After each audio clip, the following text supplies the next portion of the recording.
ભેસાણ તડકા પીપળિયા ખાતે ખેડૂતોને આપવાનું બિયારણ બારોબાર વેચી નાખવામાં આવ્યું હોવાના આક્ષેપ લગાવતા ગામના રહેવાસી સંજય કાપડિયા નામના ખેડૂતે જણાવ્યું હતું કે તડકા પીપળિયા ગામમાં બિયારણ આપતી પેઢી શત્રુભુજ પ્રાથમિક દ્વારા 500 બોરી બીજ ગોંડલ માર્કેટિંગ યાર્ડમાં વેચી નાખવા માટે એક ગોડાઉનમાં માલ રાખ્યો હતો, જે અંગે અમે તપાસ કરતા અમુક માલ ગોંડલ વેચી નાખ્યો છે ને હજુ કેટલોક માલ ગોડાઉનમાં પડ્યો છે, જો આ અંગે પોલીસને પણ જાણ કરી છે અને જો સઘન તપાસ નહીં થાય તો કોર્ટ સુધી લડત આપવામાં આવશે। બીજી તરફ ખેડૂતોને ગોડાઉન માલિકે જેને ત્યાં બીજની બોરીઓ પડેલી છે તેનું કહેવું છે કે આ જાણીતા ખેડૂતો સાચવવા મૂકેલી છે, તેમજ શત્રુભુજ પેઢીના વસંત પટોડિયાએ આ કૌભાંડ અંગે જણાવ્યું કે નિયમ અનુસાર 1650 ખેડૂતોને બીજ વિતરણ કરવામાં આવ્યું છે, જેના આધાર કાર્ડ અને બીજની વિતરણ ફોટાઓ પણ અમારી પાસે છે। આ તદ્દન વિહોણી વાત છે। હવે આ અંગે સઘન તપાસ થાય તો જ દૂધનું દૂધ અને પાણીનું પાણી થશે, કારણ કે આખરે તો આ જગતના તાતને અન્યાય કરવાની વાત છે। પરસેવાની મહેનત કરનાર ખેડૂતો સામે કૌભાંડ કરનારને બહાર લાવવા તપાસ જરૂરી છે। દર વર્ષે મગફળી કૌભાંડો થાય છે અને બહાર આવે છે, પરંતુ તપાસ પછી કોઈ સચોટ નિર્ણય લેવાતો નથી, એ પણ એટલી જ વાસ્તવિકતા છે। ઈ મગફળી વરસાદના હિસાબે ખેડૂએ મને કીધું કે ભાઈ તમારી જગ્યા પડી છે નાખવા દો, મેં એને નાખવા દીધી। મેં ખેડૂતની સેવા કરી હતી, એની પાસેથી મેં કોઈ પણ પ્રકારની 1 રૂપિયાનું ભાડું લીધું નથી, કોઈ પણ પ્રકારનું કાંઈ છે નહીં। 7-12 ઉપર કાયદેસર એ બધાએ માંડવી લીધી હતી, ખાનગી જથ્થો કેવી કોઈ વાતનો અહીંયા છે જ નહીં, એવું કાંઈ છે જ નહીં। અચ્છા, તમે જે મોકલ્યું હતું બિયારણની પાછું શું છે એની અંદર? હા, એ ખેડૂએ કહેવાથી જે મોકલું હતું વેચવા માટે પરત બોલાવી લીધું, વેચ્યું નથી હજી કોઈ।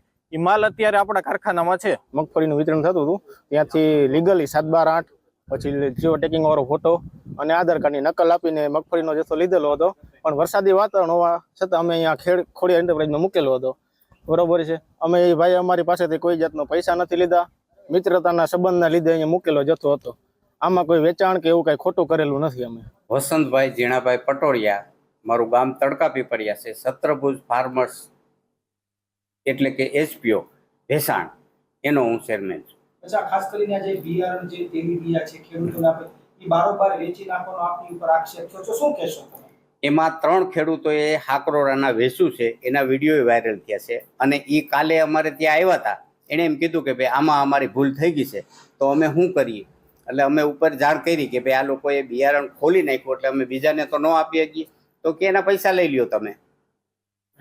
હા, બાકી કોઈએ વેચ્યું નથી। અચ્છા, ખાસ કરીને કેટલા ખેડૂતોના રજીસ્ટ્રેશન? 1600 થી 1650 ખેડૂતના અત્યારે અપાઈ ગયું છે બિયાર, એટલે કે મગફળી અને સોયાબીન બે થઈને, ભેસાણ અને વિસાવદર 2 તાલુકામાં।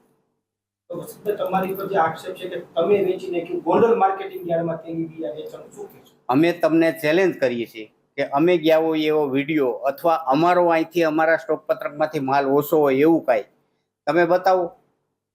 અમે 1650 કે 1600 જે છે એટલા એક મેમ્બરના ફોટા લીધા છે, એને આપતા હોય એવી લીધું છે, અને 7/12/8 લીધા છે અને આધાર કાર્ડ લીધા, જે ઉપરથી અમને હતું એ માયલું બધું અમે લીધું છે। અચ્છા, તો હવે તમે આ લોકો જે કરી કોઈ લીગલી ફરિયાદ કાર્યવાહી કરશો? જે લોકોએ વેચ્યું નથી, વેચી નાખ્યું છે, એને માટે અમે શું કરશું કે 1 મહિના પછી ખરાઈ કરશું। અત્યારે જાહું તેના ઘરમાં પડ્યું છે એવું કે ભાઈ હજી અમે નથી વાવ્યું, પણ 1 મહિના પછી વાવી દેવાનું હોય, ઉગી ગયું હોય, એટલે એ મહિના પછી અમે તપાસ કરશું, પછી લીગલી કાર્યવાહી જેને નહીં વાવ્યું હોય એની ઉપર કરશું। ખોટા, તદ્દન ખોટા છે। અમે ચેલેન્જ કરીએ છીએ, અમે આક્ષેપોને એક્સેપ્ટ નથી કરતા। ભાઈ આવો તમ તારે બતાવી દો, એક પણ જગ્યાએ અમે કોઈને ખોટી રીતે દીધું હોય તોય પણ તમે બતાવો। ભેસાણ ખાતે અત્યારે હાલ એક સંસ્થા એફપીઓ ચાલે છે, જેનું નામ શત્રુભુજ છે, શત્રુભુજ ફાર્મર્સ પ્રોડ્યુસર કંપની લિમિટેડ। આ તડકા પીપળિયાની એફપીઓ છે અને ભેસાણ ખાતે એમનો ડેપો છે। થોડા સમય પહેલા અમને એવી માહિતી મળી હતી, થોડા દિવસ પહેલા, કે ભાઈ આ સંસ્થા દ્વારા જે મગફળીનું બીજ વિતરણ કરવામાં આવે છે અને સોયાબીન વિતરણ કરવામાં આવે છે, રાજ્ય સરકારની કોઈ એવી સ્કીમ છે કે તેની કચેરીમાંથી કે રાજ્યના ખેડૂતોને મફત બિયારણ મળે અને જે લોકોનો વાવેતર બાકી છે એ લોકોને મફત બિયારણ આપવાનું હતું, જેમાં ખેડૂત ખાતેદારોના 7/12/8 ઉપર એમને બિયારણ આપવાનું હતું। આ મગફળી વિતરણમાં ગેરરીતિ થાય છે અને મોટા પ્રમાણમાં ગેરરીતિ થાય છે એવા અમને સમાચાર મળતા અમે તપાસ કરી, તો અમને જાણવા મળ્યું કે આ શત્રુભુજના સંચાલક છે વસંત જીણાભાઈ પટોડિયા અને રામજી કાળુભાઈ પટોડિયા અને તેના મળતિયાઓ, અને એમાં એની સાથે જે જોડાયેલા છે તેના દ્વારા તેના મળતિયાઓને ખૂબ મોટી માત્રામાં મગફળીનું બિયારણ પૂરું પાડવામાં આવેલું છે, અને જે ખરેખર હકદાર ખેડૂતો છે તેને નથી મળતું અને અન્ય ખેડૂતોને આ બારોબાર આપી દેવામાં આવ્યું છે. અને આ ખેડૂતોએ પોતાને જરૂરિયાત ન હોવા છતાંય આ બિયારણ છે મગફળીનું એ બારોબાર માર્કેટ યાર્ડમાં વેચવા માટે કાઢેલું હતું. હકીકતની તપાસ કરતા ભેસાણ ખાતે એક ખોડિયાર એન્ટરપ્રાઇઝ નામની એકમ આવેલું છે જે રાજદાણ ભૂસું બનાવે છે. આ સ્થળે અમને એવા સમાચાર મળ્યા હતા કે આમાં 500 ગુણી અત્યારે માલ ત્યાં પડ્યો છે. સ્થળ ઉપર તપાસ કરતા અમને ત્યાં ખાલી બોરીઓ જોવા મળી જે રાષ્ટ્રીય બીજ નિગમ લિમિટેડની બિયારણની ખાલી થેલીઓ હતી. મોટી માત્રામાં અમને થેલીઓ મળી એટલે અમે એમના એકમના માલિકને પૂછ્યું કે ભાઈ તમે આ માલ ક્યાં મોકલ્યો એમ. તો એમણે પોતે સ્વીકારેલું છે કે આ મગફળી જે છે એ અમારે જરૂરિયાત નહોતી એથી અમે ગોંડલ માર્કેટ યાર્ડમાં વેચવા માટે મોકલી દીધેલી છે. આ સિવાય અમને બીજી માહિતી એવી પણ મળેલી હતી કે ગોંડલ માર્કેટ યાર્ડ સિવાય ભેસાણ માર્કેટ યાર્ડમાં પણ આ માલ વેચવા માટે ગયેલો હતો. ત્યાંના માર્કેટિંગ યાર્ડના સીસીટીવી ફૂટેજ સહિત ગેટ પાસની વિગતો પણ અમે મંગાવેલી છે.